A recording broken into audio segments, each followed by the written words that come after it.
नमस्कार मो ना उमेश पाणिग्राही मु driver training institute Brahmapur principal अच्छी। तो आम इंस्टीट्यूट विषय में किसी कहवाक चाहूँगी। आम इंस्टीट्यूट रे 30 डेज रो फ्री HMV ट्रेनिंग कराऊँगी।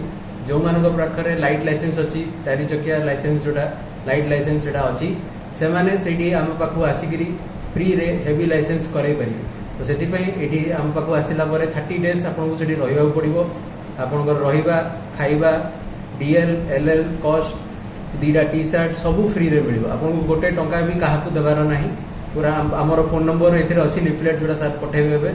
तो लिफलेट रे आमर फोन नंबर अच्छी आगे कांटेक्ट करेंगे से नंबर को से नंबर कांटेक्ट कलापर आपको डिटेल मगा हम आप DL और आधार कार्ड से आधार कार्ड पठेले आम क्रॉस चेक करूँ कि ठीक अच्छी ना नहीं। जदि ठीक अच्छी आम आड़ आपको फोन जीव आम आपको डाकिदेबू। तो से क्या किसी देवार नहीं केवल आमर 2टा नंबर जो लिफलेट रे अच्छी।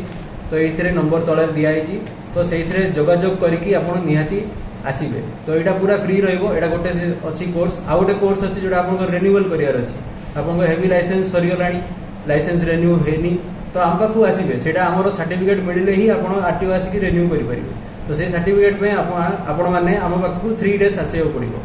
से 3 दिन सी भी पुणी फ्री से भी आपको किसी पैसा देवार नहीं।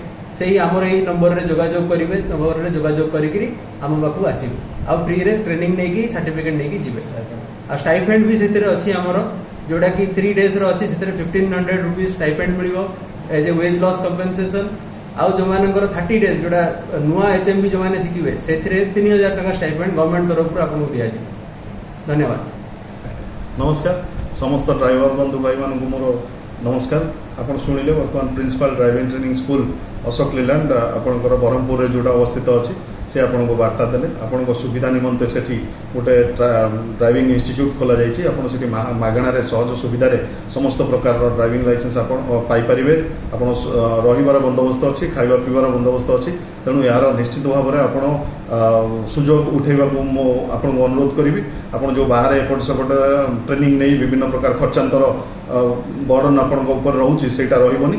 तेणु निश्चित भाव में सुविधार निश्चित भाव में आप सुविधा को उपलब्ध करेंगे मोर आशा। धन्यवाद।